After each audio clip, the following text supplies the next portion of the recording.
Good evening, race fans. My name is Finney Fitzsimmons on behalf of Team Goon Squad, welcoming you to this glorious Sunday morning here in northern Italy as we prepare for another brilliant season of racing for the 2023 Season 1 of the iRacing Formula 3 series.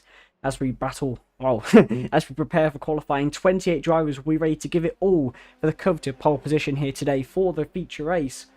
As you join us from the Autodromo Internazionale Enzo E. Dino Ferrari for the San Marino Grand Prix.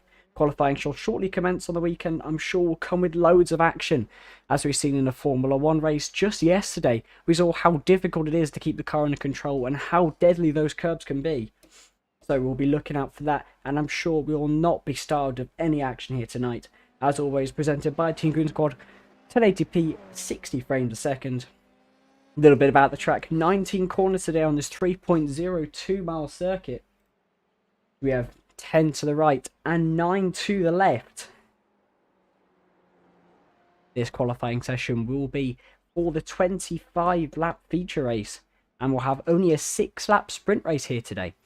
That 6 laps is really not a lot to make up a lot of positions, and especially with the reverse grid as well that will be happening, it will definitely not give any drivers, or the drivers, the faster drivers at least, as much time to make it through the field, and we'll see back and forth action all the way to the checkered flag. However, qualifying is now commencing as we wait for our drivers to leave pit road for the qualifying laps. 25 laps of the qualifying session here today. So a lot of time for these drivers to set their pole time laps, or the best laps they can. As our first drivers are exiting pit road now. It is very, very important in these Formula 3 cars to get your tyre warm-up correct.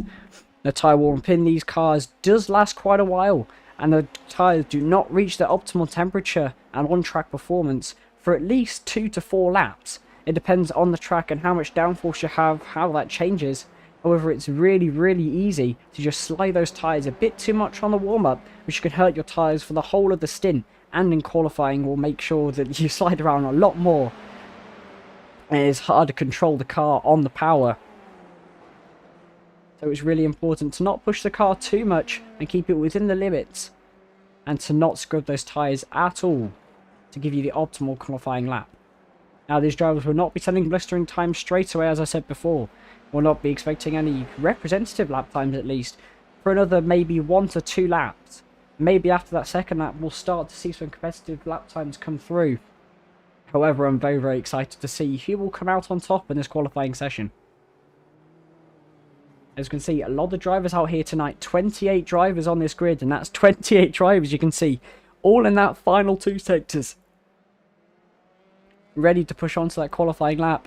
So traffic may pose an issue later on into the session, where some drivers may feel blocked, or other drivers may get in the way of some, hindering their qualifying lap times.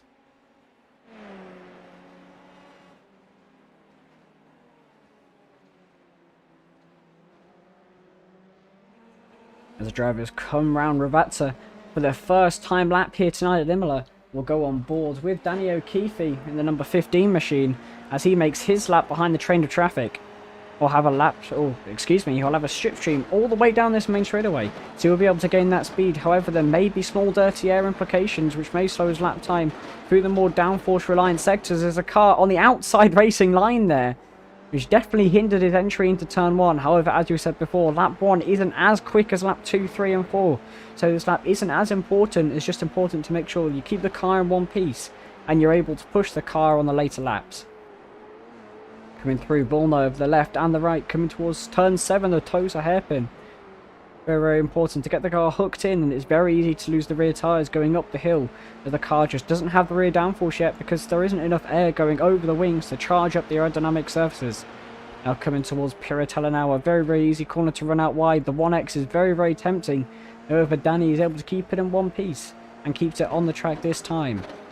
Now coming to Aki Minerale, pushing hard into the corner and on the power nice and early. Now towards the Variante Alto, very hard you came to get right. How much you mount the curbs is down to how much risk you want to take with the 1X, and also it's very easy to get the car mounted on it and you'll lose the rear end. The car bottoms out on the inside curb. However, O'Keefe is able to keep it very nice through there. As we now come towards the final corner of Vatsa, another corner that is very, very easy to mess up. It's easy to go deep in the second one as Andrew Bedrosian sets the first lap of the session with a 1:37.8. That is the time to beat here today as our drivers are now coming onto the main straight. We'll see some more times go down. However, it looks like Bedrosian's time will stand as shown.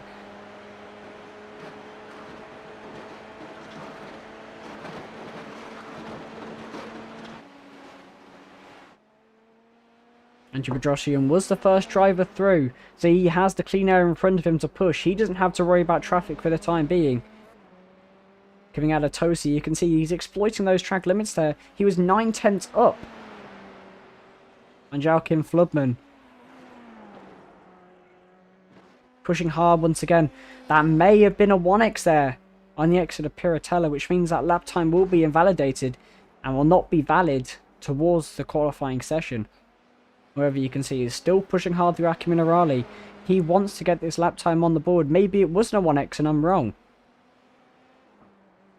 As Goodneck sacks a time just under 1/10 slower with a 1:37.929 compared to the 37.8. Will Bedrosian improve this time by? We expect him to, but has he hooked up the lap enough?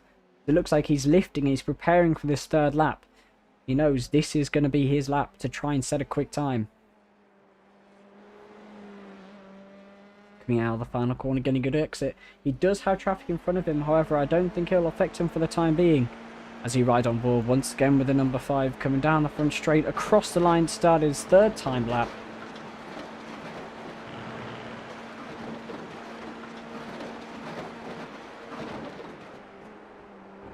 Patrick Olsen setting a time second on the board, the 1:37.7. As it looks like Marian Barbaru with a 1:36.8 sets the timing boards alight. A second quicker than Patrick Olsen there. Pressure is on Bedrosian to respond. It looks like he was blocked a little bit by the traffic. That would have impeded his lap there.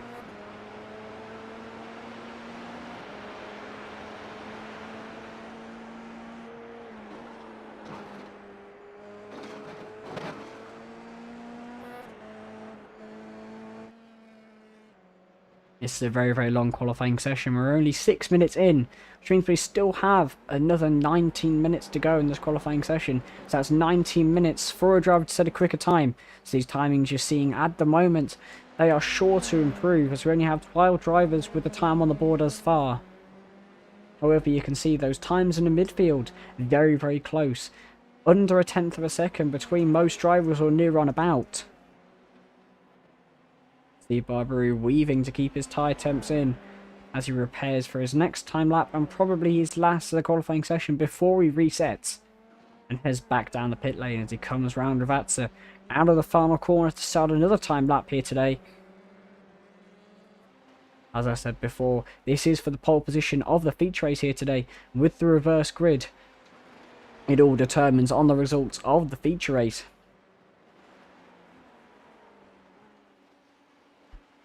We'll ride on board with Barbaru here as he makes his way around turn 1, 2 and 3 with the Variante Tamburello. Coming towards Villeneuve now. Very, very easy to mess up once again. These curbs on the inside can upset the car, and on the exit here I've seen cars bottom out as he goes into the gravel on the left hand side, continues with the lap into Tosa. We have traffic on the outside. He may not affect because he spins out to the left hand side. As I was saying before, it is very, very easy to lose the rear end there. And as I was saying that, Cody Graham sets a 1:36.4, 2/10 quicker than Barbaru. Will Barbaru be able to respond now? Coming through Piratella, he's on the limit. You can see he didn't go over it though. Coming towards Aki Minerali. How much will he commit into the first corner? Running it nice and hard, keeping the minimum speed up, as it looks like he backed out of his lap here. So he'll be going for another try.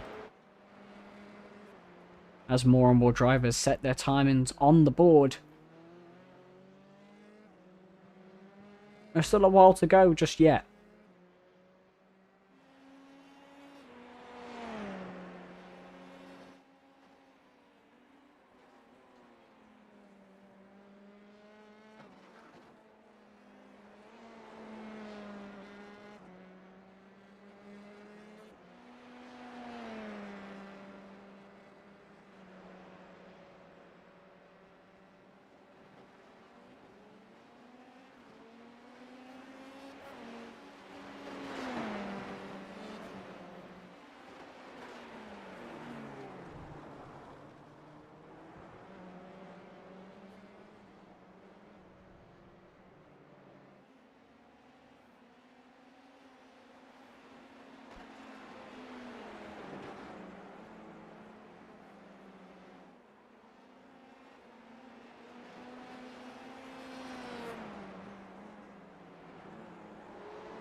Oh! There's a spin there on the exit of the Variante Alta for Barbaru. A very costly mistake there, ruining his last qualifying opportunity. As you can see, pulling off to the left-hand side. I'm sure he's going to reset now.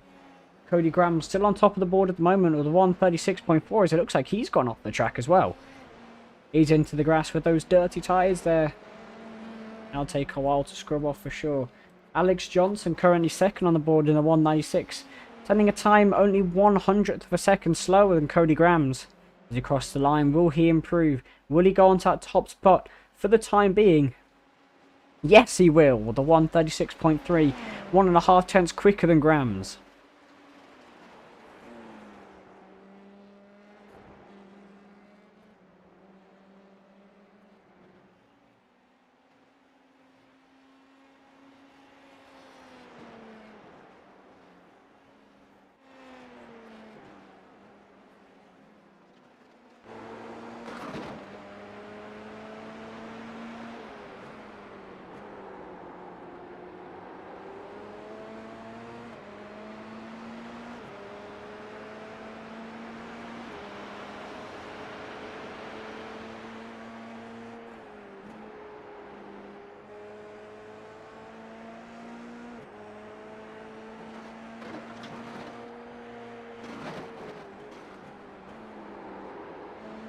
You see these drivers pushing to the absolute limit there. Aki Minerali is a corner that you can gain so much time if you have the confidence in the car. Same here with Variante Alta, another very difficult chicane to get right as he mounts the inside and the outside curb a lot. But it looks like he got the 1X there and he pulls off to the left-hand side, choosing to finish his lap early. Is now taking a look back at Alex Johnson as they're coming through Ravatsa. Will he improve on his time? Will that be it for now? With 12 minutes gone of this qualifying session, will he improve across the line? As he pulls off to the left-hand side, I don't think he will. He will be resetting. As Cody Graham's now makes his way out of pit road for his, maybe his last chance. He may have another one after this. But here comes the second wave of drivers who are coming out of pit road into traffic, but it looks like they won't cause an issue.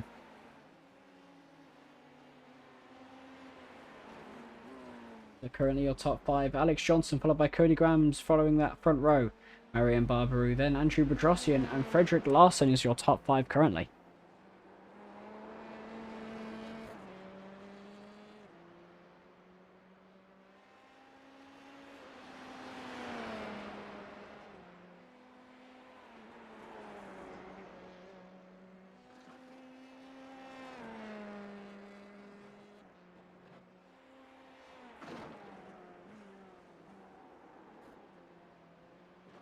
You see Frederick Larson getting very loose on the exit of Aki Minerali there, and he chooses also to finish his lap early.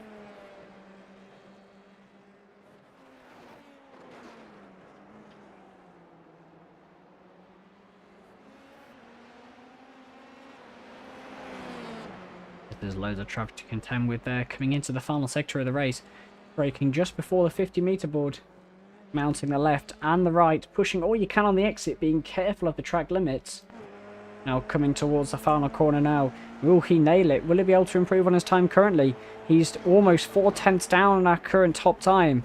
Will he be able to match it? He goes down to second gear. Pushes onto the exit curb.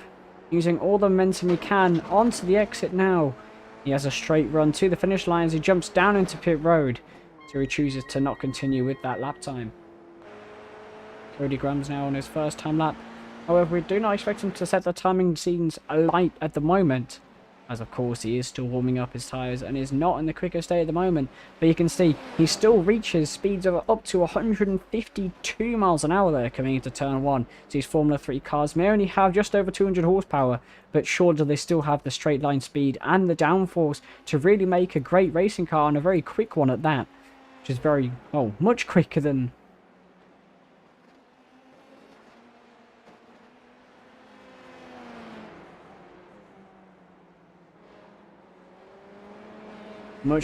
conventional tin-top racing cars around this circuit, at least. The Cody Grahams has even more traffic to deal with, as it looks like Tigo Kriegsman. That's a time good enough for third place here. which is 3.5 tenths down on Johnson's time. Barbaru and Kriegsmann having the 3-4 for the team. Oh, as it looks like he's spinning out in front. Throws him off. He's just able to keep the car under control there coming into turn 7. But surely that will be his lap over as another car on the exit of turn 7. Causes him issues. And I will just confirm that that lap is done and dusted for now.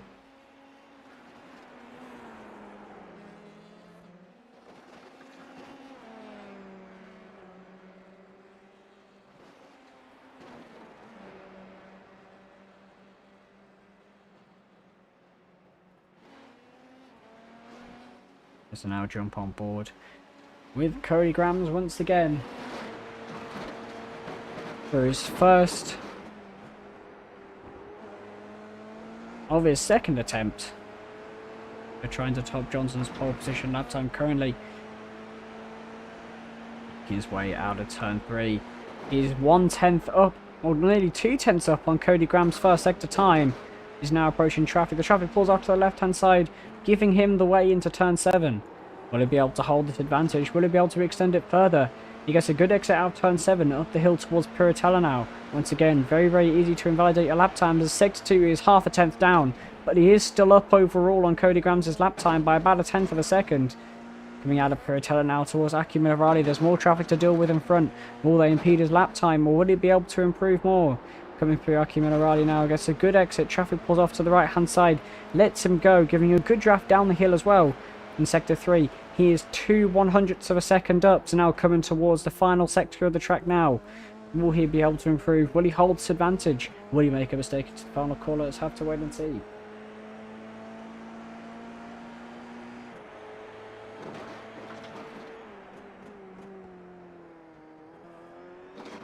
Coming through the final corner, he looks good. 1.5 tenths he needs.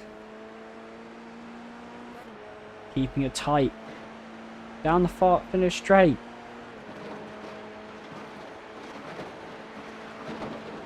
Will he improve? No.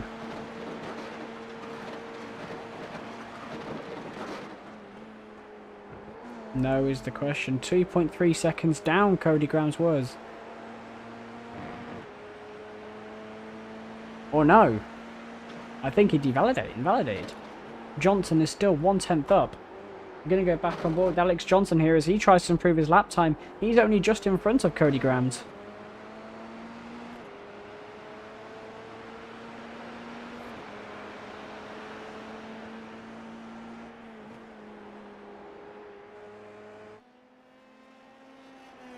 As we're now nearing the closing stages of the qualifying session, the laps that are set are going to be more and more important as we still have 5 drivers who haven't had a lap time yet in this session. They need to get out now, warm up their tyres, and get those lap times on the board.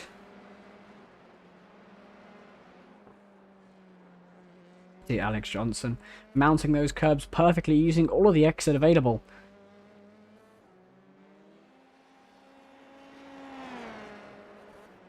As he's coming through into the final sector of the racetrack. Will he improve on his time?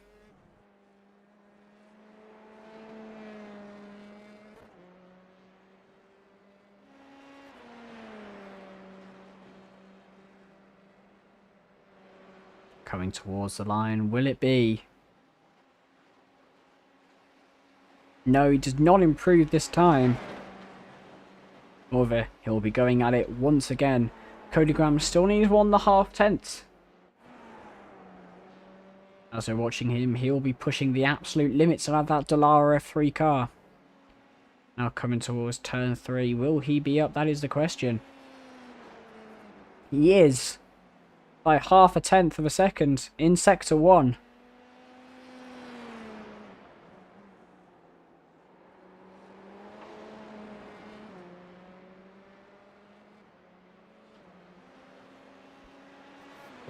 Coming up the hill, he is 1/4 tenth down, so now he's only 1/4 tenth up on Johnson. Will he be able to hold this advantage? Will he extend it further? Aki Minerali now braking, carrying the momentum through the corner, being careful not to get the 1x on the exit. What will the time be in sector 3? He loses time again to Johnson. They're now almost neck and neck coming into the final sector.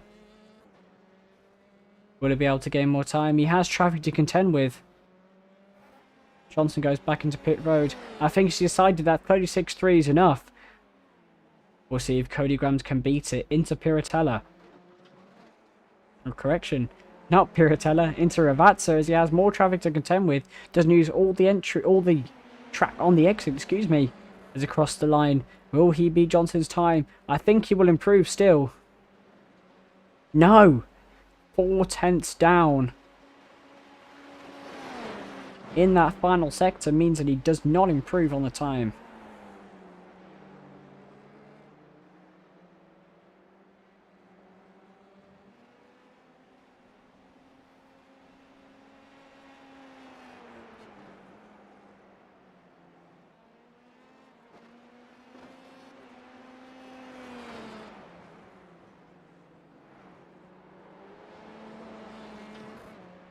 As drivers are still pushing for absolutely everything. Jake Potts is up into 5th position.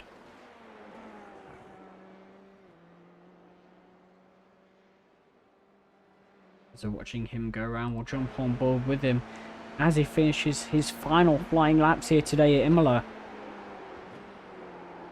Only going down 1 gear into 4th. See the revs dropping a little bit. However, has he carried more speed? Coming into Tosa, he carries good mid-speed exit.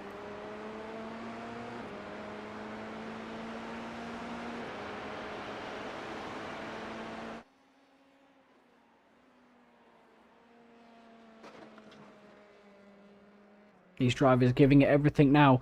They know it's now or never to set their qualifying position for the race. 26 laps here today at Imola. That is a long way to go. However, the higher you can start, the better your chances of finishing in a good position are. As he mounts the curb at Variante Alta, down the hill towards Ravazza. Will he improve on his time? 5 tenths he needs for Johnson. I think he may be able to improve 1 or 2 positions. He only needs 2 tenths of a second to go into the 3rd spot, coming around the final corner. What will his time be? Getting really close to that inside barrier there, using all the painted area on the inside. Will he improve? No, he doesn't this time by. No, he does! With a 136.484, that puts him only 1.8 tenths down on Johnson. Pulls off to the left-hand side. That will be the end of his qualifying session. The quickest man on track at the moment, Cody Grams. He goes wide with another traffic there. I think that is his lap over. He pulls off to the right. That is his qualifying over now, I think. Yes, it is. Nico Kriegsmann as he crossed the line. Will he improve on his time as he slows down? I don't think he has. What about Barbaru? He's just started a lap here. As I watch him navigate his way through the 1st sector.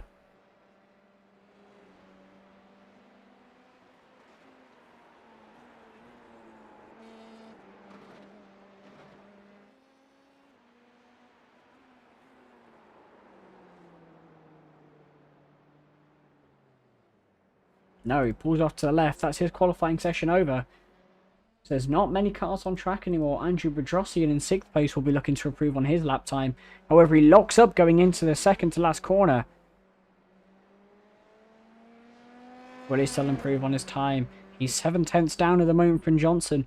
Will he decrease that? Crossing the line, the American from New England will not improve on his time. He'll be going at it once again, I believe, maybe. With 1 minute remaining of this qualifying session, however, I do not think they have enough time to complete that last flying lap. However, he still runs nevertheless. Frederick Larson will also be trying to improve his time. He looks like he's going quickly in that number 7.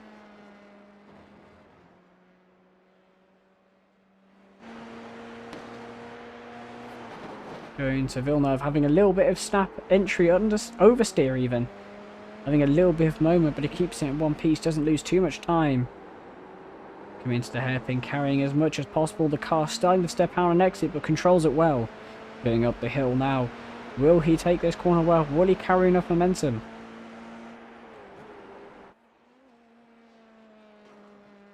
He's good on the track limits. He looked like he carried loads of speed there. He needs 7/10 of a second to get to Johnson, but he will maybe have the chance if he gains just 4/10 of a second to maybe start in that top 5. So it looks like the qualifying session is over.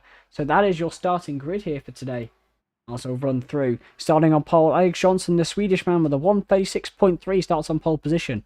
Followed by Cody Graham starting second. Jake Potts starts third. Tico Kriegsmann starting fourth, rounding out your second row.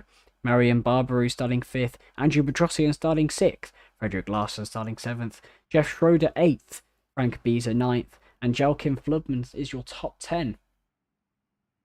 Followed by Ted Kuhlman starting 11th, Patrick Olsen starting 12th, 13th Andy Ray Miller, 14th starting Alex Goodnecht, Danny O'Keefe starting 15th, Kenneth Paul starting 16th, John Journey starting 17th, Ian Rudd starting 18th, Arturo Mayorga starting 19th, Justin Pasori starting 20th, Jacob Beezer starting 21st, Stuart Gibbons, the lone Britishman in this race, starting 22nd, Abdulazmad Aliyu starting 23rd, and Randolph Smith rounding out your 24-car grid, with the final cars being Cuthbert Mubanga, I apologise for the name there, starting 25th, Eric Maxson starting 26th, 27th starts Paul Ayala, 28th Tristan Marshall, James Mallory starting 29th, and that is your grid here for today. As we get ready for the beginning of this race, Alex Johnson will be trying to get the best start he can. Cody Grams isn't that much slower, so he will now need to focus on this start. However, we've seen that it is very, very easy for collisions at the beginning of the race here at Imola, so the first few laps will be very precarious. If these drivers can get through it, they're up for a good race here today. But as we have 25 cars on the grid at the moment, 29 have qualified.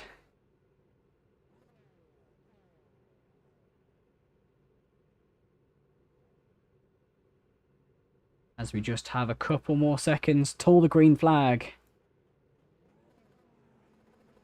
The lights are being lit up now.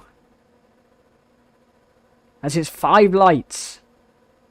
And it's go time here at Imola for the San Marino Grand Prix. Alex Johnson off to a good start there. Cody Graham slots in for second. As you look back, there's more tussling going on. Nearly 3 wide going into turn 1. Alex Johnson goes round. As there's contact between the two teammates. Who is that? As Trey Griezmann and Barbaru there. Both drivers very high up in contention before. Out of the running so far. Johnson starting very, very well. However, we're going to go back to Joachim Flubman, who's in the battle here in Villeneuve, as it looks like... Oh, there's more collisions! Flubman goes off. More drives are off there. More collisions still. More action going on, as it looks like more drivers are shuffling back and forth as the yellow flag comes out.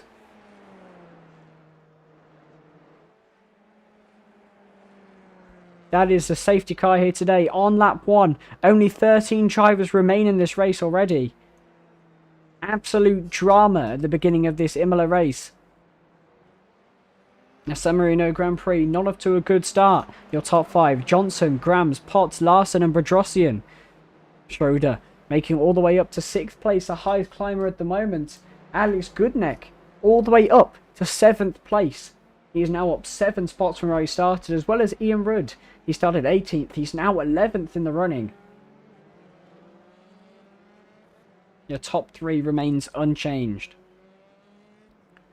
As you make our way around to meet the safety car shortly, the drivers will be underpacing. They'll be trying to keep their tyre temperatures alive, because the difference between cold tyres and warm tyres on these Dallara Formula 3 cars is a very, very big advantage.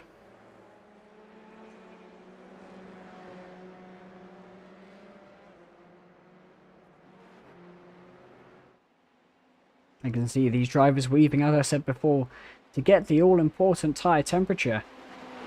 Having an absolutely blistering time there of a 154.5.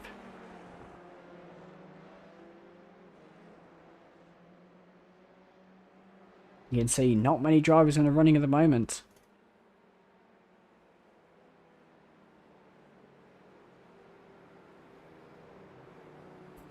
Six drivers out of this race. Very, very early on. A couple of drivers have missed the grid there and are subsequently a lap down. Whether they'll get a wave around, I'm not quite sure yet.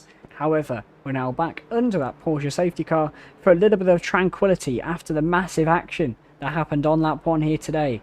I think we'll get a replay of that start from someone riding at the back that brought out the yellow flag.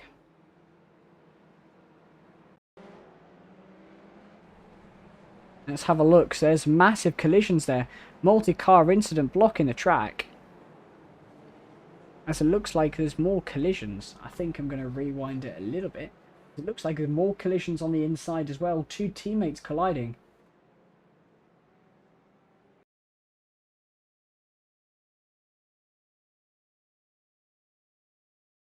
Let's see exactly what happened.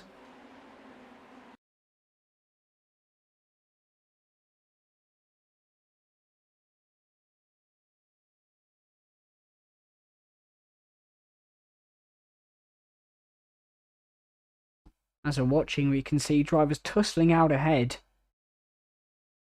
Who blinks first? There's that driver on the outside line. Not quite sure who that is there. But then they collide with the green car. And absolute bedlam occurs where he's just not quite able to get out of the way.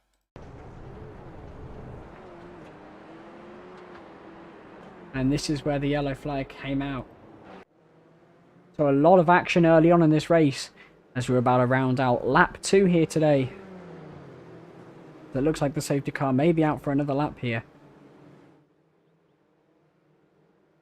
Johnson's still your leader from Cody Grams. So a good start for our front 3 as they're able to keep out of danger.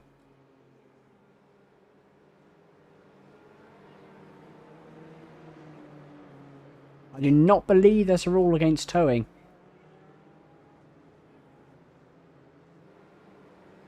As we now round out the second lap, coming on to lap 3. So it looks like we'll be going green possibly the next lap after this one. As they're still pacing behind the iRacing official safety car.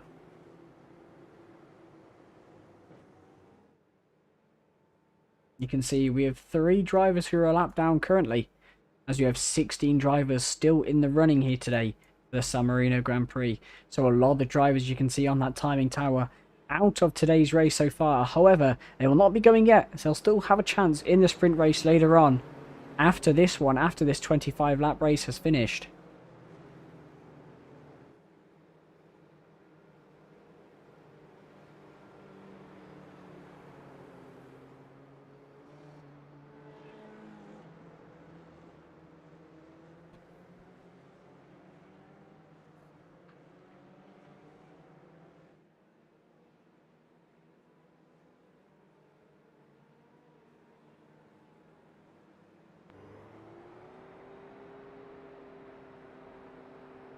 As I'm watching these drivers just weave their way around.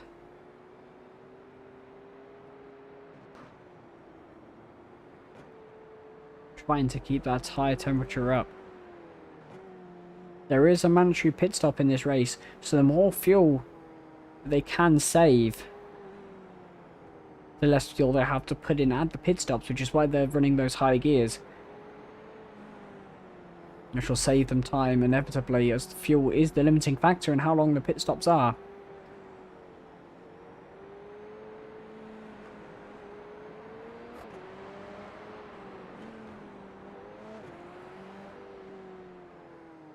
It looks like some of the cars that were involved in the incident are coming out again. However, I think the drivers that are say they are out on the timing towers are out for today's race. I would agree that the pace car is going quite slowly here, which makes it quite difficult for these drivers to maintain tyre temperature, which is why they're weaving so much, I believe. However, you can see the lights are out on the top, which means we will be going green this time. For more drama to ensue for lap 4 onwards. 22 laps of racing.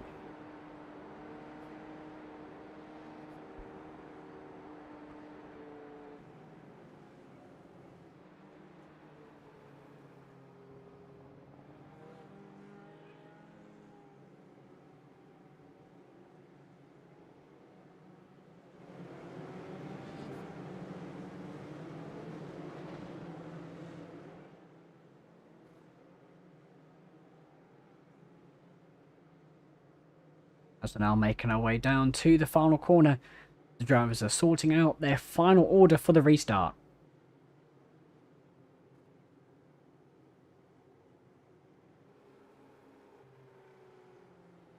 The restart will be on the leader once the pace car goes down pit road. It is down to the driver's choice when they go. As the safety car goes down pit road and they go green racing. Oh no. A little bit of a check up there. And now they go green racing. It's a good start from Johnson. However, Cody Grams will have the draft all the way down the straightaway. Will he be able to make anything of it? That is the thing. Going down the main straight. He has a run. He has the slipstream. He's going to take a look to the inside, but he's just too far back, unfortunately. They're shuffling further back. There's a squabble for 14th place. Let's make our way forwards. It looks like we made that restart pretty clean, I think. As it looks like there's a little bit of squabbling going on here at the back for 20th position.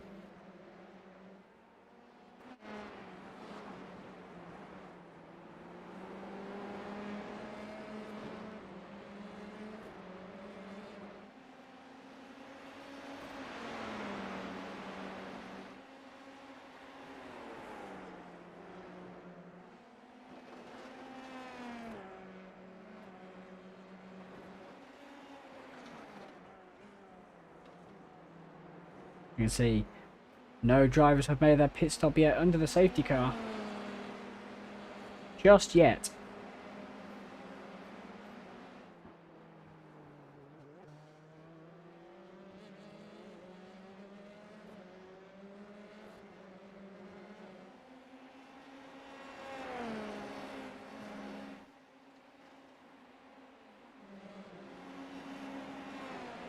Battles all across tracks. We go back to 15th place with Justin Pasori as he chases onto the back of Eric Magnussen here, coming down to Ravazza. They're squabbling left and right. He dives down the inside into the penultimate corner and makes a move stick.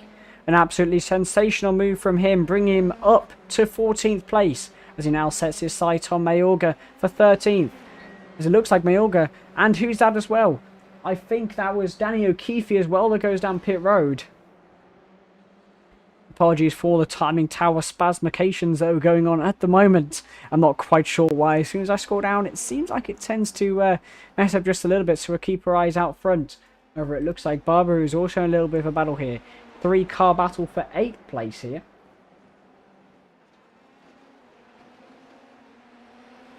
As it looks like Barber will make it around the outside of Koeman. Will he make it work into Tosa? There is contact. As Koeman goes wide, Barber makes it through. Close battling here today. Looks like John Nicholas Journey tries to go round the outside as the same as Barbary did, and he makes a move stick. An absolutely sensational move from him, showing us exactly how it is done here today.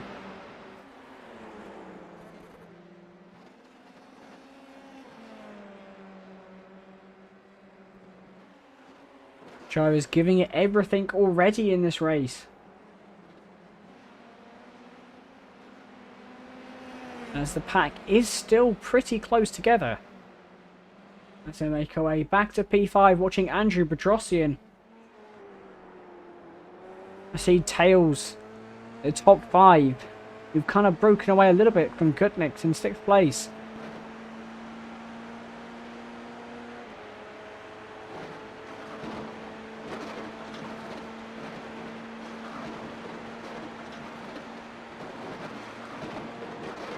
Like there's going to be no moves into turn 1. However, that gap does decrease to Frederick Larson in front. Frederick Larson will be looking in his mirrors, looking where he is and whether he'd have to go defensive. Looks like Johnson out ahead has stretched out a 1.5 second lead over Cody Grams. But Cody Grams won't give up yet as that gap is going back and forth. Bedrosian gets a slightly better line into Tosa as the gap stays about 0.5 of a second going up towards Piratella.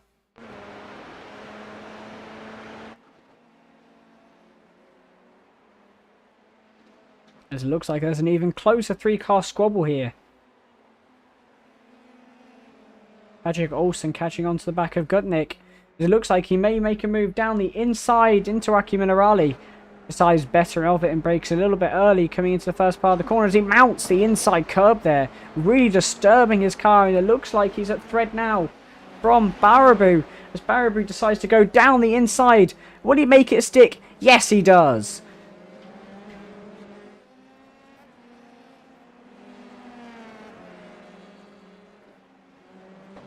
This looks like it's a battle here as Kriegsmann, his teammate, also makes it past Marshall. Great move by him as now James Mallory is down the inside of Marshall. Marshall will lose 2 spots there as he has to give way. Johnson setting the fastest lap of the race. First man into the 136s.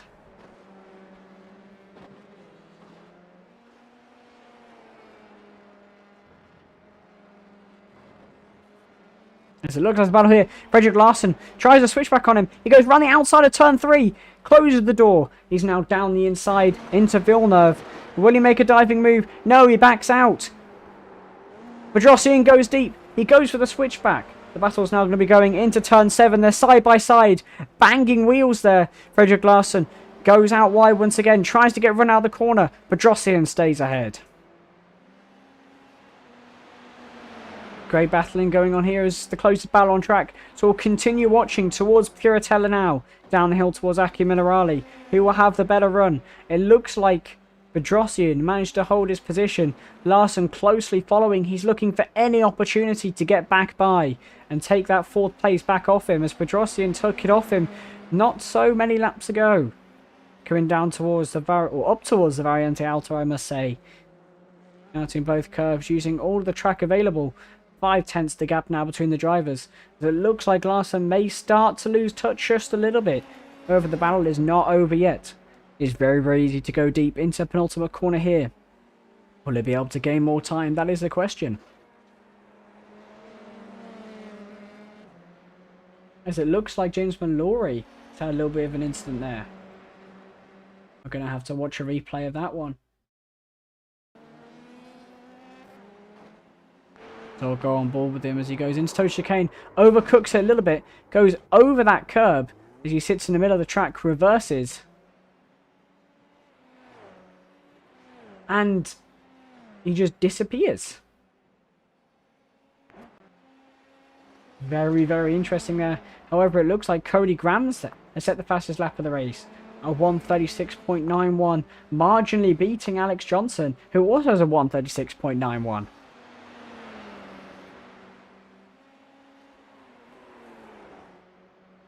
The battle ensues here for 4th place. Frederick Larson closing back up to the back of Andrew Bedrosian. The battle has been going on for quite a few laps now as we make our way onto lap 8 of 25.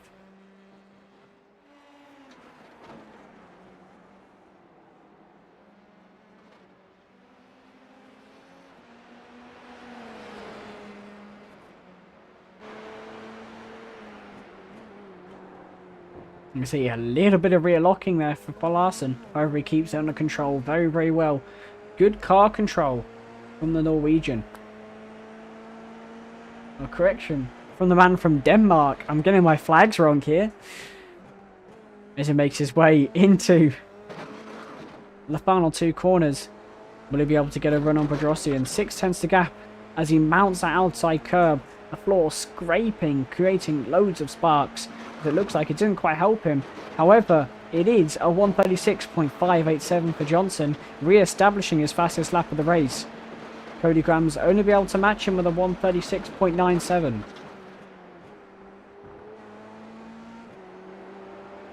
Johnson extending that gap out in first place. Larson hunting for the opportunity. As we go back to Kriegsmann. He's having a battle now into turn 1. Kriegsmann on the inside.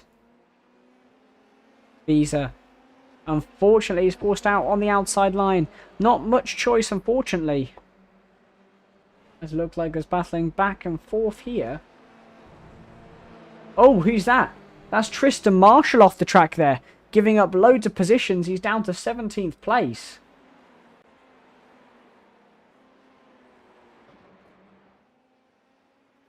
Back and forth action here as it looks like. No, that can't be right. And more drivers on the track than that. Ignore the timing tower. I think it will fix in just a second here.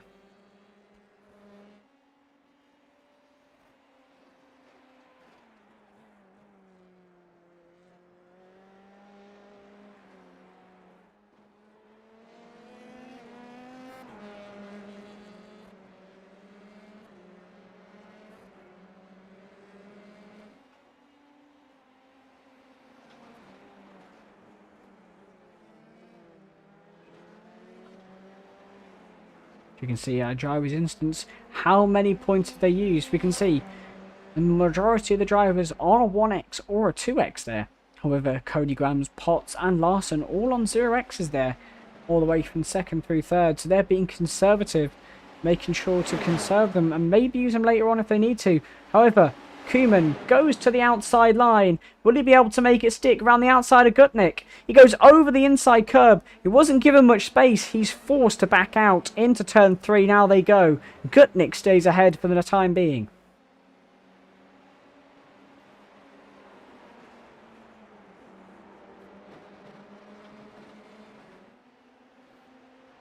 Battle win shoes now. Koeman has a look down the inside. Can't quite make it stick, unfortunately, as we jump on board with the American going uphill towards turn 8.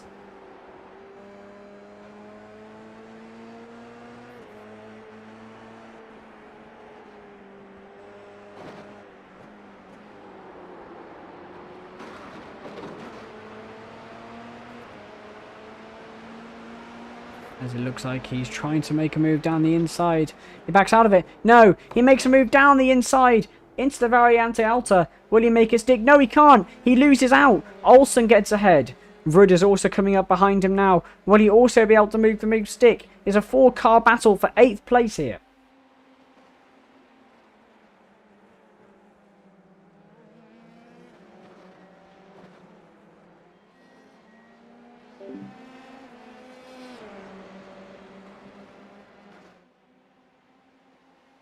Looks like we look ahead. Patrick Olsen moves to the inside line now.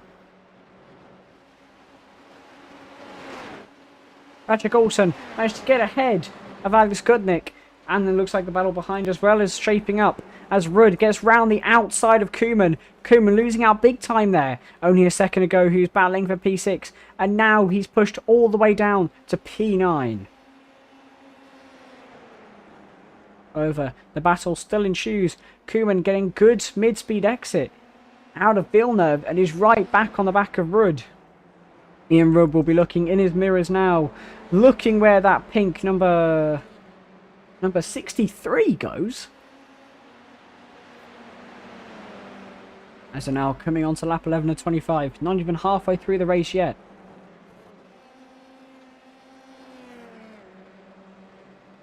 As this is the closest battle on track, so we'll continue watching this as we watch Ted Koeman in the 63 make his way around Acumen Arali, trying to make up those positions. However, Kriegsmann is slowly following behind, shortly making it a 5-car battle.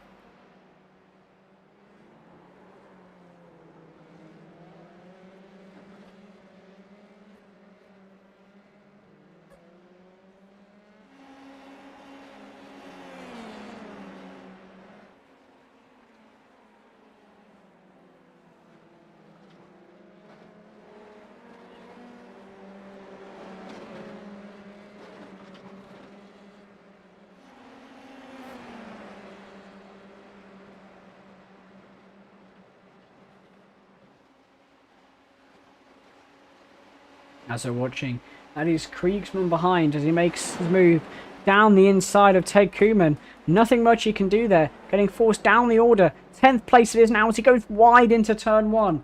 Does that mean Jacob Beezer can take an opportunity? He's getting close. We're right on board with him. He gets the run down towards Villeneuve.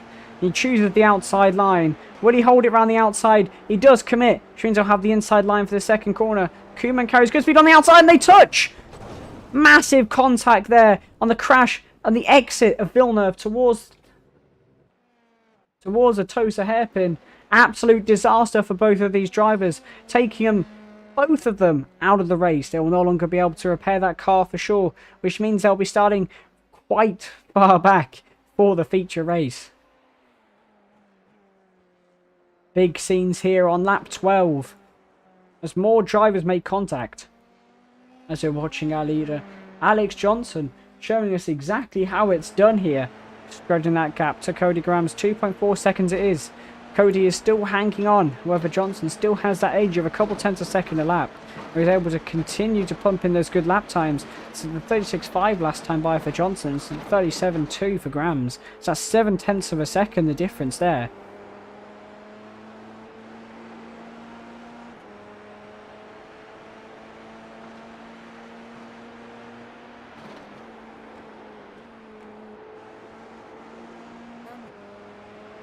The Grams on that 9, 10, 11 has been consistently a little bit quicker. The last time by, he lost out by 7 tenths of a second. And on lap 8 as well. So we can see that Cody does have the pace. However, maybe his inconsistencies are letting him weak. And are really forcing him to work harder to build those gaps. It looks like 3 tenths it is now. So those mistakes are really holding him back there.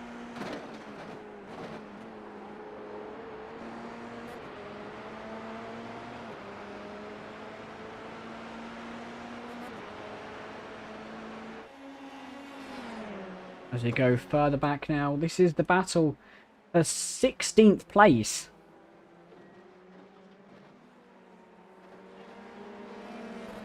Make our way around now. Eric Magnussen is in the draft. He's behind Smith. Randall Smith, will he go defensive? Which side will he choose? He chooses the inside line, which will be the inside for turn 1.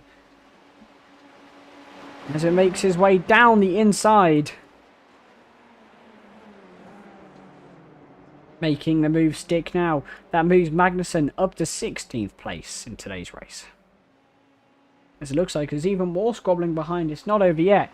Danny O'Keefe may try and shut up a move now. He chooses to back out of it for the time being. Maybe he'll try and get the exit. Right, back on board with the number 15 as he closes down the back of Smith.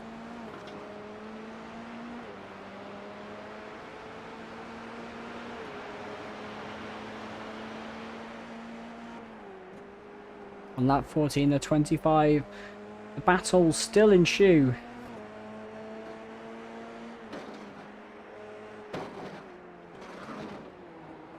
Oh, he goes deep there. Smith goes deep, and that gives O'Keefe an opportunity to pass. He's down the inside. Marshall's also there behind. He's looking to get in on the action. Who's going to be last on the brakes? Into the chicane. O'Keefe comes out in front. Will Marshall get the opportunity further back? Randall Smith has to go defensive. Looks like Marshall will stay behind for now. O'Keefe up to 16th place. I agree. Imagine this is the battles that we're having with so many laps left remaining of this race. Imagine what it's going to be when you have the quick drivers behind the slow drivers with the reverse grid. It's going to be absolute chaos for sure. As the drivers out down pit road, that's Eric Magnussen. He's the first driver to take the plunge into pit road. So does John Nichols' journey as well. Oh, excuse me, no, that's just my timing screen's going wrong. And messing up slightly. Apologies about that one.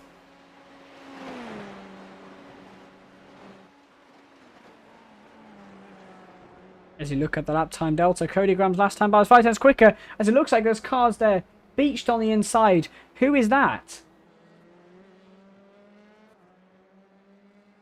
It looks like there was Tristan Marshall involved in that one. We're going to have to rewind exactly to see what happened there that caused the collision at turn 1. We'll ride on board with Tristan Marshall. As it looks like... Oh no! So it looks like Smith there. I believe it was. Just loses the rear end, gets a little bit of rear locking, and that just causes massive, massive problems for him.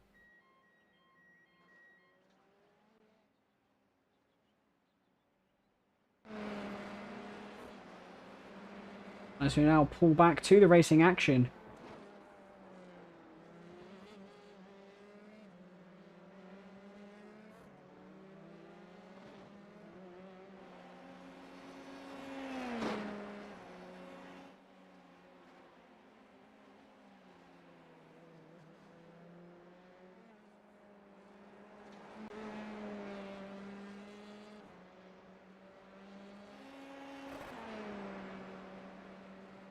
The gaps now are slightly bigger.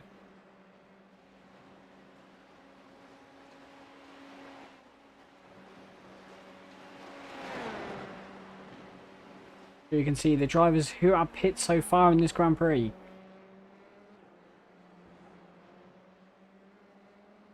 They're just waiting for the timing screen to re-establish itself after having a little bit of a dump. And it isn't quite behaving today, unfortunately. It definitely is something else. I'm not quite sure what it's doing. Just bear with. It's just the software playing up. There's nothing much I can do about it during the race.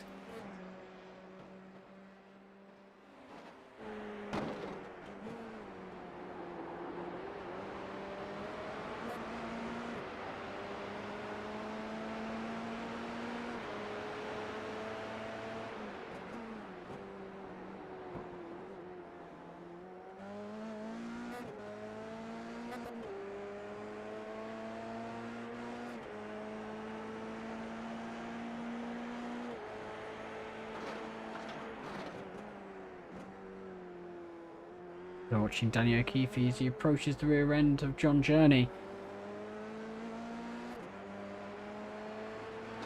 You'll have the slipstream going down the main straightaway. Will he make a move? Will it be close enough? He's going to start getting the run any time second now.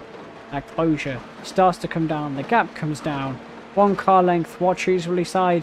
He chooses the outside line going into turn 1. Who will be last on the brakes?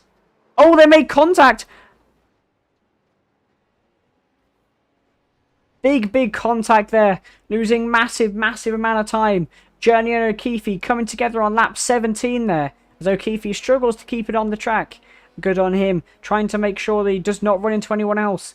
And not have an unsafe rejoin as he makes it back out onto the track.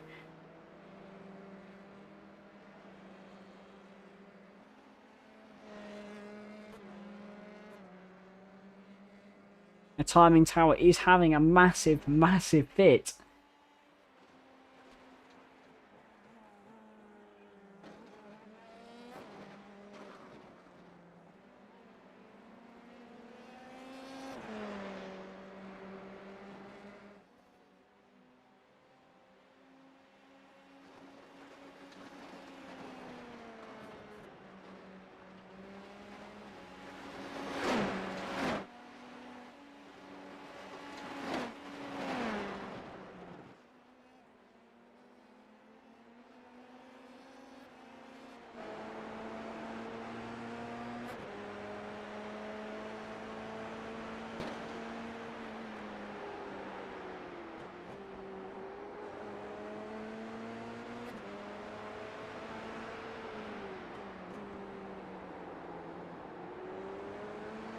You can see that's Alex Goodneck coming up to the back of Patrick Olsen.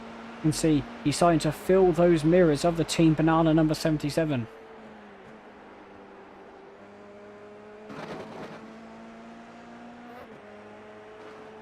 Coming down towards Aki Minerali. Will Olsen be forced into a mistake there? However, he is starting to approach the back of Kriegsmann as well. So Olsen himself is eyeing up Kriegsmann out ahead. He has not had the best of races so far, as it looks like Ian Rudd goes down pit road. He's the first of the top 3 to make the plunge.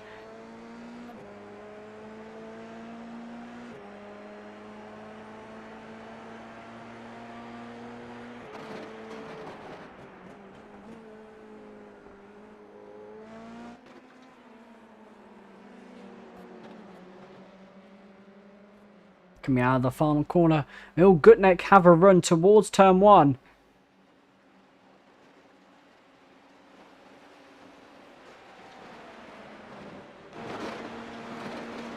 He has the slipstream. He moves to the outside. Will there be a collision like we've seen so many times already in this race? They're going wheel to wheel. Who will blink first? Goodneck gets out ahead. Olsen forced out to the outside line. And the move is done. Goodneck is up to 8th place. Olsen falls down to 9th.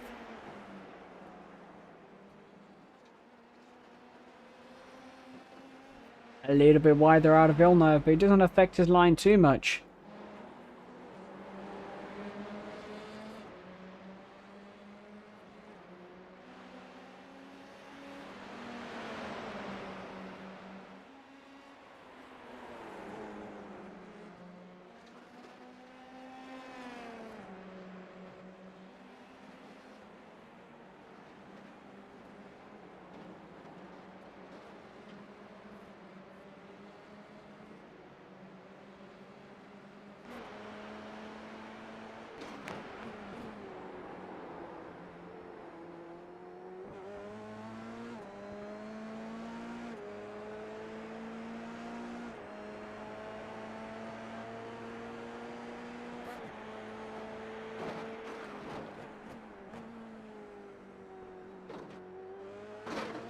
It was like Alex Goodneck runs a little bit wide there.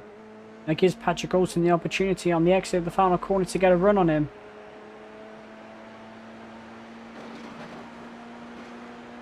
Hold on a minute.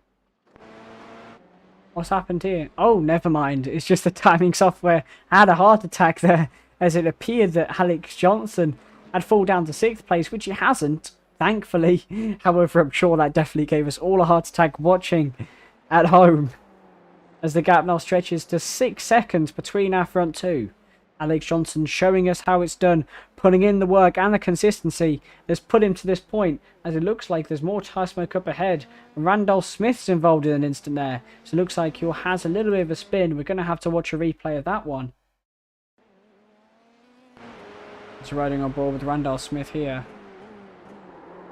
Again, locks up the rears and just spins it on the exit, so it looks like the excess rear tyre temperature came back to him and bit him hard on the exit, losing a couple positions. Over is still running all fine, no damage to the car thus far.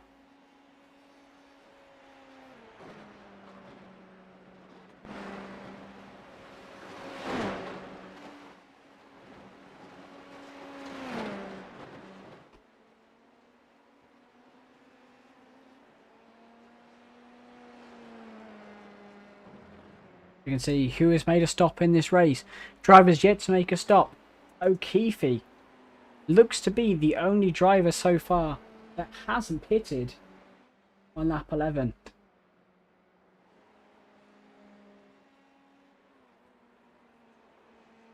Currently running in 14th place, the Irish number 15. Not having the most fortunate of races. However, he's been making the most of his opportunities and doing a good job out there to keep the car relatively in one piece, I would have to say. And he's doing well with what he's got so far, I must say.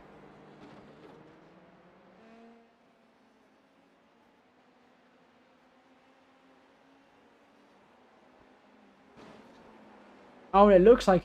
Who's that that's gone wide?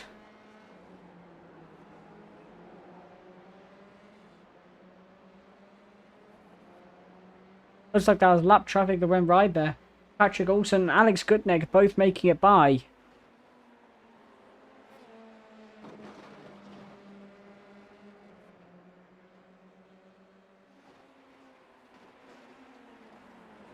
The drivers now coming towards the end of the Grand Prix. Their fuel loads are going to be lighter. The car's going to be more manoeuvrable, but also easier to spin on the rear tyres, as the more fuel load does kind of bring with itself extra stability. The lighter the car gets, the more nippy it gets, the more it wants to turn in, but also the more that rear end even wants to come around. When the name is in blue, it means the driver is not on the lead lap and has been lapped. However, it doesn't seem to be working quite correct. They just kind of ignore it for now. As I said, it's the software playing up. Denny O'Keefe is the first driver who is a lap down in 16th place, who's one stop or one place down from where he started. However, our highest climber now, James Mallory, putting on an absolute performance, up a very grand 18 spots from where he started. Now up into P11. He started further back in this Grand Prix, but he's made his way further forward. He's putting on a good show. However, we're going to go back to Alex Goodneck and Patrick Olsen, who are having a further scrap.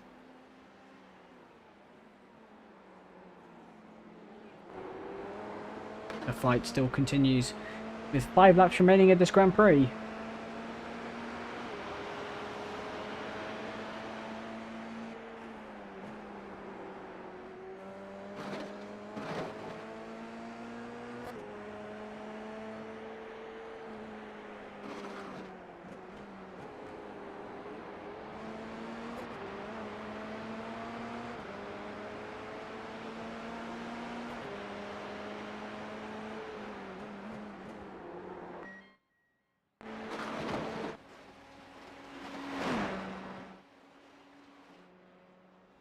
So it looks like Jake Potts has gone down pit road now. He's going to be making a pit stop. Making his way in on lap 22 of 25. Very, very short stop there. That may have been for a fast repair of some sort. That puts him back to 6th place. 3 spots from where he began. Now here comes... I was about to say, here comes Koeman. However, he is a lap down, unfortunately. So he doesn't quite take the on-track position. Oh, they get very, very close there on the exit of turn 3. However, no contact was made between the drivers of the 63 and the 41.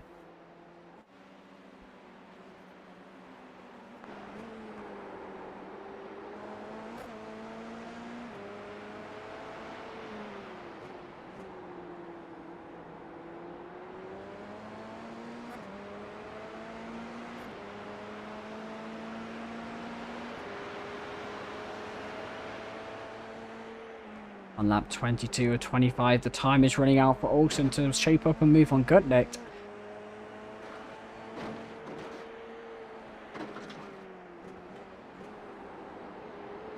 Banana 77 trying to push more and more as he realises the time is starting to head out.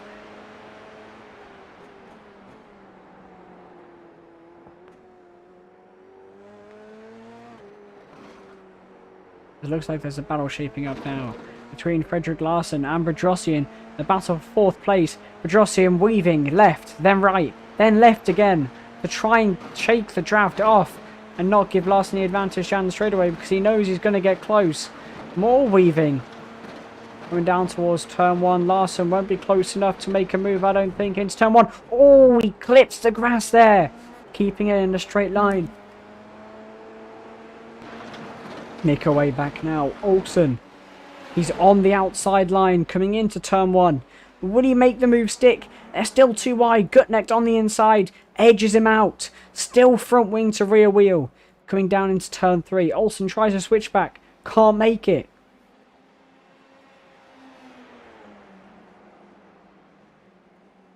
Oh, contact! Olsen touches the back of Gutnecht. Gutnecht carries on. Olsen's off the track. Oh, James Mallory there. Who was that? Ian Rudd. Ian Rudd there on the exit of Villeneuve has a massive crash separate to the incident we just watched. You've got to watch that back from the onboard. He goes wide, sees Olsen, tries to go wider, smacks into the wall on the exit, tries to come out. However, that front wheel has been detached and he can't steer anymore.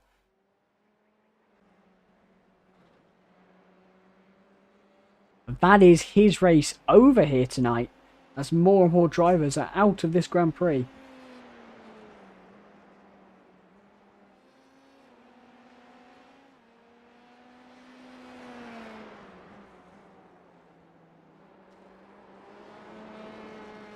As it looks like only 15 drivers remain in the running.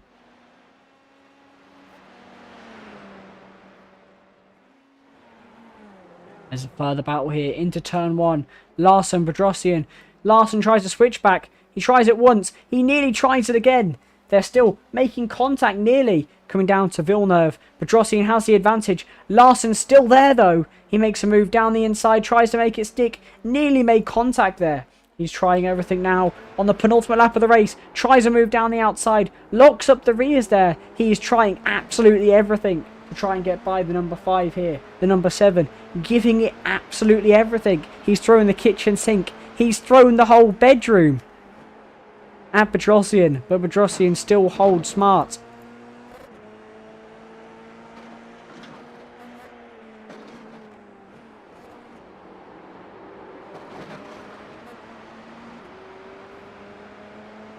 On the way down now to the Variante Alta. The battle on the final lap of the race. Johnson takes the white flag. I'm interested to see here. Larsen's close enough for a run down to turn 1. Bedrosian weaves his way down into Ravazza. This is going to be a battle to the finish line as he tries to make a move round the outside there. Oh! Bedrosian goes out wide and he hits Larsen. Both of them off the track. Larsen continues out ahead. He has a position. Bottas takes over both of them. He's up into 4th place. The battle that I thought would make the race is now over. Larsen now has Kriegsmann back on his rear end. Kriegsmann now, he pulls off to the left-hand side. The white flag flies. The number 1 on the inside line now. Who will blink first on the brakes? They're neck and neck going into turn 1. Kriegsmann on the inside has the advantage. Larson won't give up easy though, as it looks like Kriegsmann takes a 5th place spot away from Larson as he shuffled back down to 6th place here.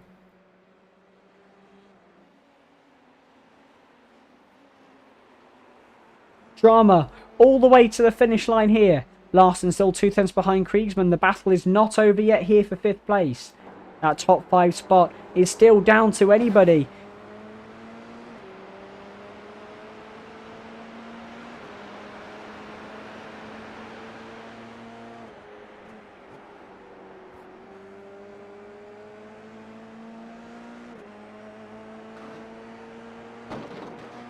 Making their way down to Aki Minerali now. There's more traffic in front. That's James Potts actually. James Potts 1 second in front. He will not be a factor as Alex Johnson is about to take the flag here. Oh! Larson! He rocks the rear tyres and he is spun round at the Variante Alta on the final lap of the race. Cars speeding past him. This is a massive mistake from the number 7 on the final lap of the race. Gives away the position. James Mallory and Alex Gutneck both making it through. Kriegsmann is now uncontested. That'll be a 5th place for sure. Cody Grams. Oh, no, Cody Grams does not take the win. Ignore that. As we cross the line.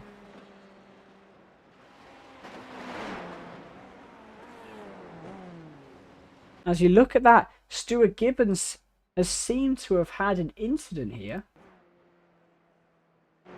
You're going to be watching him. I think this is after the race is finished. We can ignore that. However, I'm pretty sure that's all the drivers cross the line now.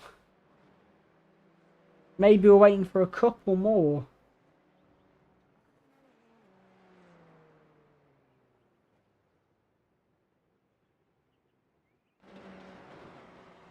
As they're waiting for our final driver to cross the line here. As it looks like the race results, I can't pull them up for some reason here. That is a massive, massive shame.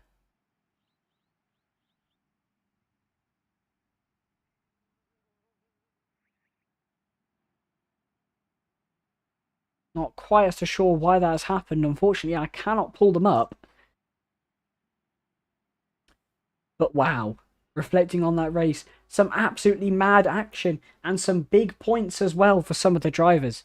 Some action going down to the final flag on the final lap of the race. Just as we thought it might be over, some more drama occurred. And I'm sure this 6-lap sprint race will not tear up any disappointment. Wow. As we just have 5 minutes here for a little bit of a cool down. We're going to run a short commercial and we'll be back shortly for the coverage of the sprint race.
Welcome back, ladies and gentlemen, for the second instalment of the iFormula League Formula 3 Series San Marino Grand Prix for the 6-lap sprint. We'll go through our grid very, very quickly. Starting on pole position, Arturo Mayorga, followed by Frederick Larson starting second, Justin Pastori starting third, Andrew Bedrosian starting fourth, Patrick Olsen starting fifth, and James Mallory rounds out the third row. Alice Gutnick starting seventh, Griegsman starting eighth, followed by Jake Potts starting ninth, Barebu starting 10th, Cody Graham starting 11th, Alex Johnson is starting in 12th place today. 13th place, the only Brit on the field, starting 13th for Funky Gibbon Racing is Stuart Rick Gibbons. John Journey starting 14th, Danny O'Keefe starting 15th, Ian Rudd starting 16th, Tristan Marshall starting 17th, Cupid Mabanga starting 18th, Ted Kuma starting 19th, Eric Bangerson starting 20th, Andy Ray Miller starting 21st. Randolph Smith coming in 22nd. However, the lights are going green here today. It's lights out and away we go for the 6-lap sprint race here. Mayorga's off to a good start. However, Larson's already there. They're almost too wide going into turn 1 as more battles are going on further back. Larson goes round the outside of Mayorga, making the move stick, taking the lead of the race. Bedrosian comes to now battling for third place. He stays ahead. More battle and more contact going on behind. And who's that there? That is Barebu. No. Gibbons is falling down the order. So is O'Keefe. So is Olsen, Potts. Loads of drivers going down the order there. A lot of action. Not quite enough for me to cover. Cody Grams, who started second in this race, or finished second in the previous race, is already up into 8th place. He's on the back of Barebu. The top 5 now. Larson, Mayorga. Actually, no. Bedrosian has now got ahead of James Mallory. Mayorga falling down the order there. Having a little bit of a mistake, I believe. Your top 3 now is Larson, Bedrosian, and then Mallory. Gutnick is already up to 4th place, going a little bit wide there at Aki Minerali. More battling ensues as Ted Kuhlman goes wide, and he hits the wall. In Aki Minerali, he will have front wing damage. However, I think he may be able to continue there. So he is a very, very lucky man. However, the battle for second now. James Mallory is on the rear end of Bedrosian. Who will blink first? Bedrosian goes defensive. He goes deep. Mallory has the inside line going into the final corner. He throws him off. He goes wide. Mallory takes the position. He has second place going down the main straightaway. Now comes Gutnick. And who's that also in the background? Mayorga may also be able to capitalise on this incident. Larson finishes the first lap in first place. And it's Gutnick, Bedrosian, and then Mayorga in 5th place there. Gutnick holding on to 3rd place. The 2 teammates squabbling there.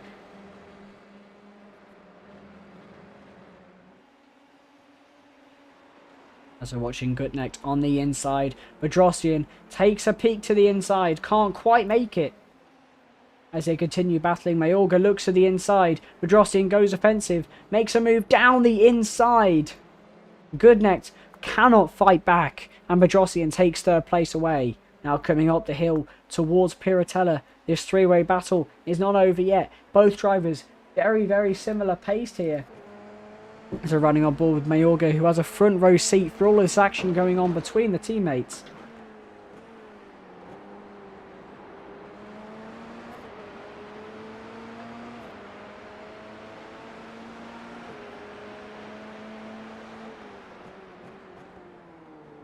Oh, who's that? That's Johnson going down the inside. The winner of our feature race has made it round into 5th place, up 7 spots from where he began in this race.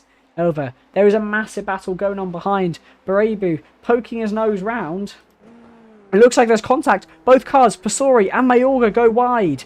That is Barebu coming into 6th place, taking over both of those drivers.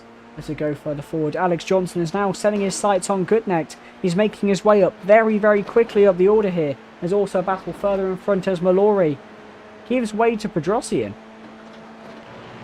We're going to go back to Johnson as he takes a massive dive down the inside of Gutnick. They're side by side going to turn 2. They give space just about enough. Johnson has the inside line. They're going to be battling even more down to Villeneuve. Still neck and neck. Johnson just about has the advantage down the inside line as he makes the move stick. We're going to go back to the battle for second place. Mallory takes a peek down the inside of Bedrosian. Can't quite make it stick this time around. However, this battle is it's allowing Frederick Larsen ahead to stretch that gap. 4 seconds it is now between first and second place. Larsen is running away with it at the moment, as Justin Basori has an incident. And Bedrosian goes wide. He blinks. Mallory takes a peek to the inside. Who will take the battle now? It goes towards the Variante Alta. Who will come out in front? Mallory comes out in front. Bedrosian settles for third place now. On the way down the hill towards the final 2 corners. Bedrosian is close. Will he make another move? He takes a peek. And he doesn't quite make the move stick this time round. He sticks in behind. He waits for the straight. He's going to try and get the best exit he can. 6/10 the gap between our drivers at the moment.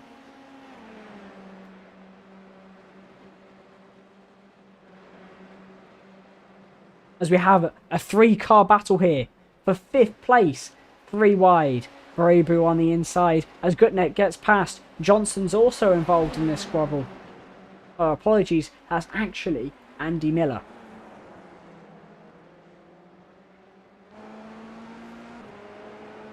Back and forth.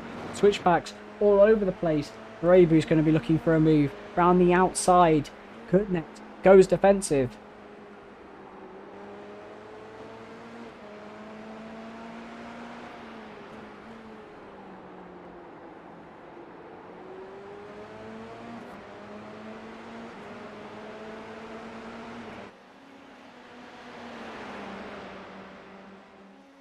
Even more battles.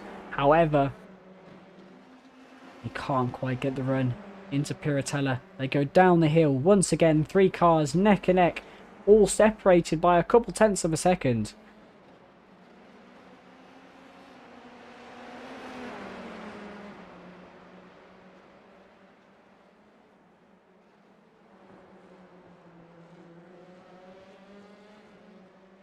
Still neck and neck here. We're going to go to the rear end of Alice Gutnecht as both drivers are coming very, very close to that rear end, that gearbox. Oh, he goes wide into the final corner. It looks like... Oh no, Barebu doesn't quite have the inside line. It's going to be a 3-way fight to turn 1. Who will have the draft battle first? Barebu pulls to the outside line. The number 13, the number 14. And the 333 in a 3-way battle here. The 333 stays back. It's a 2-way battle into turn 1 between Gutnecht and Barebu. Gutnecht has the advantage. Barebu has that inside line. He dives it on the brakes, makes a move stick. Will Miller be able to capitalise from the slower moving Gutnecht on the exit of the corner? No, he won't. That's Barebu up into 5th place. As we look further forward, Alex Johnson is going to be making a move down the inside of Bedrosian for 3rd place there. Doesn't quite make it stick this time around the circuit on that 5 of 6. Only 1 lap remains of this one. It is the penultimate lap already. So we're making our way round Piratella. Will he be able to make it onto the podium? James Mallory is closing that gap to Frederick Larsen. However, Frederick Larsen does have the fastest lap of the race at the moment with a 1:37.7. However, that gap is 2.5 seconds between our front 2. Now coming into the Variante Alta, Johnson gets very, very close on the brakes. We know he has the pace to get past, but will he be able to make the opportunities? Will he have an opportunity to pass? We know we'll have the draft down the front straightaway. Will he try to make the move here into the penultimate corner? Bedrosian's weaving to break that draft. Now coming into the final 2 corners, Johnson stays back. He knows he'll have the run into turn 1 if he doesn't mess up this final corner, which he doesn't. He nails that corner perfectly as Bedrosian starts weaving once again. He's been doing this quite a lot during this sprint race to break the draft. However, Johnson stays behind. He's very, very patient. He's waiting for the opportunity. He switches to the outside line on the final lap of the race. Will he be able to make it stick? Will he dive on the brakes? No, he can't. It looks like Bedrosian goes deep though. Johnson's going to have the switchback into turn 3 towards Villeneuve. Oh! Almost contact there between the 2 drivers. Johnson has the inside line. Very, very tough battling on the final lap of the race here. Johnson stays behind. Coming into the hairpin, he has the outside line. Will he switch to the inside? He takes the outside. He'll try the switch back. The over-under. Bedrosian holds tight. Johnson now makes his way up. He takes a peek to the outside. He tries to throw Bedrosian offline to make him go deep. As they make contact, Johnson and Bedrosian both go wide. Bedrosian spins into the gravel. Johnson has the position. As Bedrosian is dropping down the order. 7th place now. That brings Brabu up to 4th. Gutneck in 5th place. As we go back to the battles between Patrick Olsen and Mubanga. Oh no, that's not Mubanga, that's Eric Magnusson. Eric Magnusson here, battling hard with Olsen for 15th place. However, Frederick Larsen comes round the final corner. Mallory, 8/10 trailing. However, he hasn't been quick enough. Larsen takes the checkered flag. Mallory coming home closely in 2nd. Alex Johnson, through a very, very tough race, winning the feature race, comes home on the podium as well. 6 laps, an absolutely brilliant showing from him. Gutneck comes home in 5th.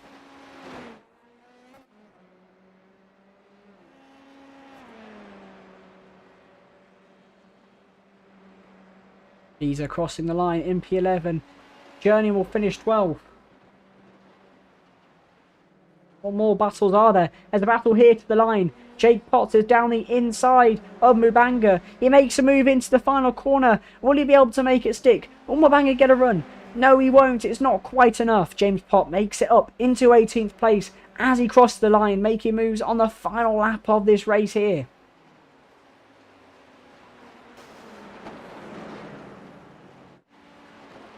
Now our final drivers are crossing the line.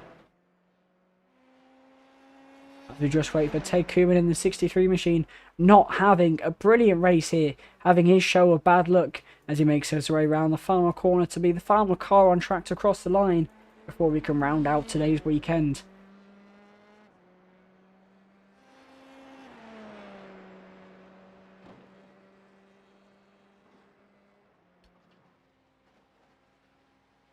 As now he crosses the line, and that is the end of this magnificent sprint race here. As I'm trying to pull up the race results. And as per usual, timing software not being very, very helpful and will not let me bring it up. However, we'll just have to read out our final order from the timing tower. So you can see Frederick Larsen coming home in that first spot, followed by James Mallory. Then Alex Johnson rounding out your podium. Marion Barebu in 4th. Alex Gutneck finishing home in 5th. Our highest climber, well, nearly our highest climber actually, but up 15 spots. Very, very impressive from where we started. Andy Ray Miller coming home in 6th in that 333. Cody Graham's coming home in 7th. Andrew Bedrosian finishing 8th. Jacob Beezer started finishing 9th. Joachim Flugman and Frank Beezer up 17 spots, both finishing 10th and 11th apiece. Our highest climbers for today. John Nicholas Journey finishing 12th. Kenneth Paul in 13th. Justin Pasori followed by Patrick Olsen. Eric Magnusson. Jeff Schroeder followed by Jake Potts. Cuthbert Mabanga followed by Stuart Gibson. Danny O'Keefe. Arturo Mayorga finishing in 22nd place. Followed by Uslamadad Alayu in 23rd place. And finally, out of the drivers who are running today, Ted Kuman finishes home in 24th place. And that is the end of your running drivers here tonight. And that was the San Marino Grand Prix, round 1 of the 2023 Season 1 iRacing Formula League Formula 3. Now then, we'll be preparing our interviews in just a second here. However, an absolutely enthralling battle from our drivers. And definitely a very, very interesting race for sure.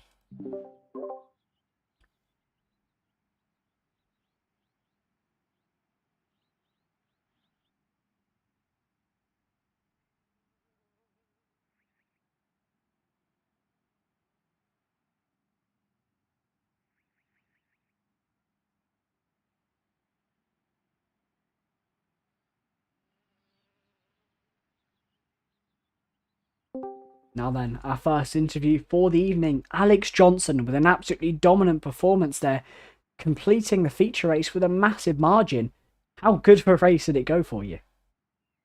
Yeah, race one was obviously very, very good. Can't complain about that one. Yeah, 100%. Yeah, Cody was quick in the beginning. Gotta give him that. So he was very, very quick in the beginning. So that was I really had to be on my toes to keep him behind so we wouldn't get into the draft. But yeah, once the pit stops worked out, it was all good. Yeah, Race two was obviously, yeah. The less I say, the better probably. yeah. There was that incident on the final lap, but apart from that, it was a very, very strong race from you, starting quite a way back because of the reverse grid. However, you still managed to complete the race on the podium, finishing third. How do you feel about that? Obviously, it didn't end the way I wanted it to end, but yeah, that's it. I don't know what to say about that incident. But other than that, I kept my nose clean all the way, and I don't think I had a single car contact or anything. I think there was one or two off track, so yeah, not a big deal at all. Yeah, So yeah, can't complain. Probably leading the championship, and yeah, so it's all can't complain at all. no, definitely not. Before we sign off, there's only friends, family, sponsors I'd like to give a big shout out to.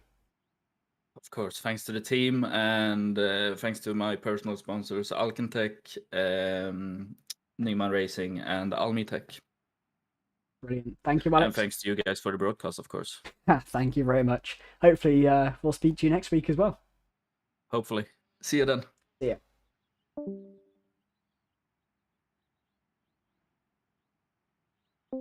Now then, Marion, a very, very eventful feature race, but you were able to come through in third place. Just take us through from your perspective what happened in that race that allowed you to finish so high. Yeah, so the first race was hectic. I had a bad start and I was trying to cover from two guys from behind. And I was trying to take some center line to defend from both of them, but they were so close and my only option was to brake really late. I was afraid we are going to go into a 3 wide, but yeah, on cold tires, it was the worst thing it could happen because I hit my teammate. So both me and Tieko, after third one, we were basically behind the grid. But yeah, the safety car helped a lot, and overall we managed to do a recovery race. It was difficult. I think we had everything in place to challenge the win in the Mm. first race as well, but it didn't quite went our way. No. Although fourth definitely is a very, very good result from that sprint race. Obviously, with that collision on turn one, wasn't quite ideal, but overall a very positive weekend for sure. Yes, we'll try to improve in the next races, things like that. But overall, quite a good weekend for me personally, given the circumstances. And yeah, we'll see in the next races. But first of all, thank you for doing this broadcast. Thank you, that's very much appreciated. Before we sign off, is there any friends, family, sponsors you'd like to give a big shout out to? Uh, well, just my friends that were watching this race. I think Bogdan and Mihai. But yeah, I want to say hello to all your crowd here, all your guys that are watching right now. Yeah, we had I think peaked at 20 viewers, which is quite a fair amount. But yeah, thank you. It's been great talking to you, Marion. Hopefully, we speak to you next week. Yeah, see you. See you. Good luck. You too. And those are the two drivers. Unfortunately, I can't quite get any more drivers for interviews here tonight. However, they're reflecting on a brilliant weekend, packed full of action as suspected. I'm sure we'll have the same battles, the same kind of intensity of racing for the next few races in this series. As we have a look, the next weekend will be at the Circuit de Barcelona, Catalunya, with a 26 lap race and a 7-lap sprint. These short sprint races have their fair share of action and it's absolutely brilliant to commentate at. And I'm sure this league will be a great league with great turnouts as well, a good level of drivers, and loads of action. Anyway, signing off, my name is Finley Fitzsimmons on behalf of Team Goon Squad, and we'll see you next week at Barcelona. Good night.